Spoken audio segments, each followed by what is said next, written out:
NBA free agency has fully kicked off. I am Coy Camiscioli for Philly Sports Talk here.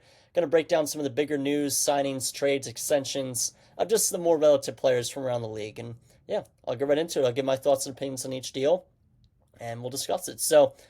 I'm going to go with like the most recent, like with the ones being most recently made official. And yesterday, Paulo Banchero was extended to a 5-year max rookie contract extension, $287 million. And this is your typical stud getting the bag. He deserves it. He's a top 5 power forward, and the Magic are in a position to contend in the East. And you can even argue Banchero is potentially a top 3 power forward. So, I mean, these guys are typically going to get those contracts. Those guys that perform, they're going to get their max deals. I'm not going to grade the contract extensions really, just because, again, this is as expected that Banchero was going to get this money from the Magic. And I will say the Magic, they're in a position this year to really potentially contend. The East, obviously, Pacers, Celtics, Bucks, not looking the same at all. And it's really wide open, with the Knicks probably being the favorite to come out the East as of now. But the Magic, they're going to be good. And Banchero and Wagner are full season, hopefully healthy. We'll see what they can do. But yeah, next one, this isn't that significant, and I'm not really going to talk about it much, but it's a little interesting. The Pelicans got Kevon Looney, and I'm not going to break this one down much because I really just want to point that out because the Warriors, their big man situation is seriously lacking because they have not made a move in free agency so far, which is kind of an issue. And I don't really understand why they've just never really been big on a center. Like Kevon Looney has been the guy. They've had Draymond Green play center. They've had all this stuff. It just doesn't make much sense to me. Go get a solidified center. Um, I don't really know what to think of it. Honestly, I think it's kind of pathetic. I just think that they're failing Curry when they just refuse to go out and get a front court. So I really don't think it makes much sense. I mean, I'm not saying Kevon Looney is the answer. I'm just saying they don't have a guy at center right now. So they better figure some things out in that front court, but nothing major. This one, the Hawks get Kristaps Porzingis from the Celtics in a 3-team deal. The Hawks, they get Porzingis and a 2026 second rounder. The Celtics get George Niang along with a 2031 second rounder in cash. And the Nets get Terrence Mann and Drake Powell, which was the number 22 overall pick in this year's draft. This is an excellent trade for the Hawks. Again, the East is wide open. I already said that, and their odds have already jumped significantly. They're 9-1 to win the East as of now. And I have to appreciate their front office for going out and doing a trade like this and taking away from their competition in the Celtics. Because, again, the East is wide open. I know I just said that with the Magic. It is for the Hawks, too. It's really anybody's conference at this point. So I like this. They're trying to keep Trae Young happy. They can build around Zachary Rizachet, Alex Sarr. They have some guys there. Maybe things could turn up this year for the Hawks. But it's the exact opposite for the Celtics. It has been a full-blown disaster this offseason, trying to avoid that second apron. But they are finally out of it after this deal. And, they were kind of forced to do it. There's not really anything else they could have done. And for the Nets, they're kind of the side piece, Terrence Mann, plus Drake Powell, first-round pick. Not a bad turnover there. So the grades I have for this trade, for the Nets, I had a B-. Again, nothing really serious here. Celtics, I had a C-. And this deal is honestly much worse than a C-, but they were literally forced to do it because of the second apron. So I'm not going to discredit them even more because of it. And the Hawks, an A-. So I am a big fan of this trade for the Hawks. Again, with the conference wide open, why not go try and win it? Who knows what happens, So, same with the big men talk. The Lakers, they get DeAndre Ayton. They also re-signed Jackson Hayes, building up their center depth. DeAndre Ayton signs a 2-year, $16 million deal. Jackson Hayes is extended on a 1-year, $2.8 million deal.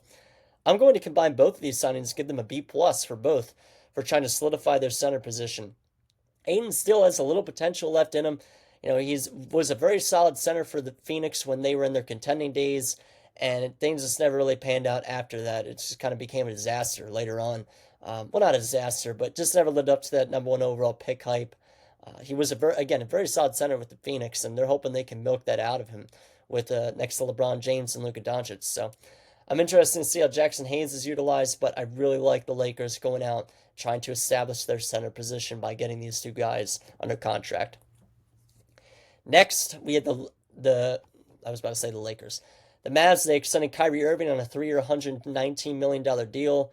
I like this one a lot for the Mavs, too. They have a really good roster on paper. Honestly, one of the best in the NBA on paper, and if you take away injuries. And the fact that Kyrie is still rehabbing that ACL. But they have a chance to be very good when that whole team is on the court. So I like them extending Kyrie Irving here.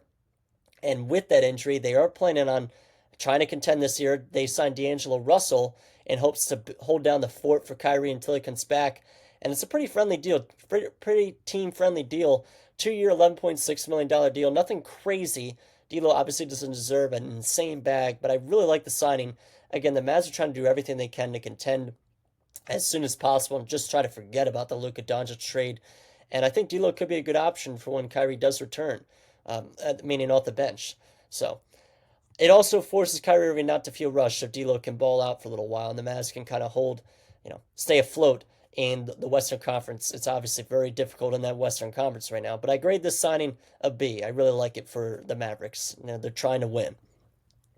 And this one, back over to the East, this is not really major, but a bigger name from a long time ago. Lonzo Ball traded the Cavs for Isaac Okoro. Again, not the biggest of moves nowadays, but still a noteworthy name. Hopefully Lonzo can try to revive his career a little. But I wanted to also mention it because the Bulls did a horrible job of selling their team. They didn't get one first-round pick out of Caruso, Vucevic, Levine, or Lonzo Ball, and they refused to trade. I don't understand why they wouldn't trade their guys away a couple years ago when they knew they were in purgatory. It's pathetic, but yeah, they're not going to talk about that one too much. The Hornets get Colin Sexton and a 2030 second rounder from the Jazz in exchange for Yusuf Nurkic. Not a major deal here. Again, Sexton at one point was a pretty big name, but has not turned into his full potential. But for this price, I really like this move for the Hornets. I'm not going to have much of a grade on this one, but at the very least, this could be a potential trade piece of the deadline to try and go get some picks or something else for the Hornets. But a low risk deal. I'm a fan. This one could be one of the more underrated signings of the offseason so far. Brook Lopez signs with the Clippers on a 2-year, $18 million deal. Great bargain for the Clips as the Bucks they're continuing to spiral. And talk about a team that just, what do you do now with Giannis? Seriously, I don't think they can contend at all this year, even with him.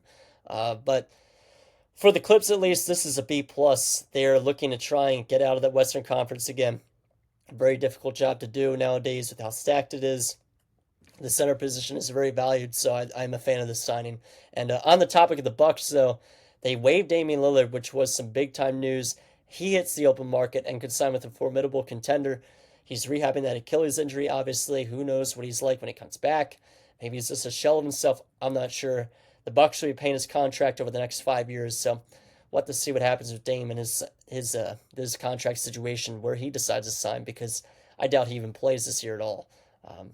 The one upside for the Bucks, though, is they do sign Miles Turner to a 4-year, $107 million deal.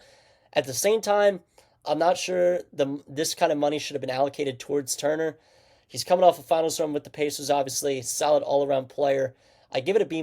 Again, I like the signing. Turner's a good player, but I think there's other places this money could have been put for the Bucks. It's a kind of weird Miles Turner, Giannis Antetokounmpo together with really without a guard situation going on. But we'll have to see what kind of happens with the Bucks. Maybe they end up trading Giannis at some point this season. Again, I doubt they ever do. But it looks like they've hit purgatory ever since that 2021 reign. So the last move I will break down, the Michael Porter Jr. trade to the Nets. The Nets get MPJ and an unprotected 2032 first rounder. The Nuggets, they get Cameron Johnson. This is an interesting deal. I think it's solid for both sides, honestly. Johnson is on a much more team-friendly contract that takes the Nuggets out of trouble money-wise a little bit there. And MPJ is a solid player, along with the first. I know it's in 2032. But the Nets, they get some upside back in this deal. So I think the Nuggets are building something pretty solid around Nikola Jokic. And the Nets, obviously, just have 5 first-round picks. So we'll see what they continue to do in their future. But I would give the Nuggets a B and the Nets a B-.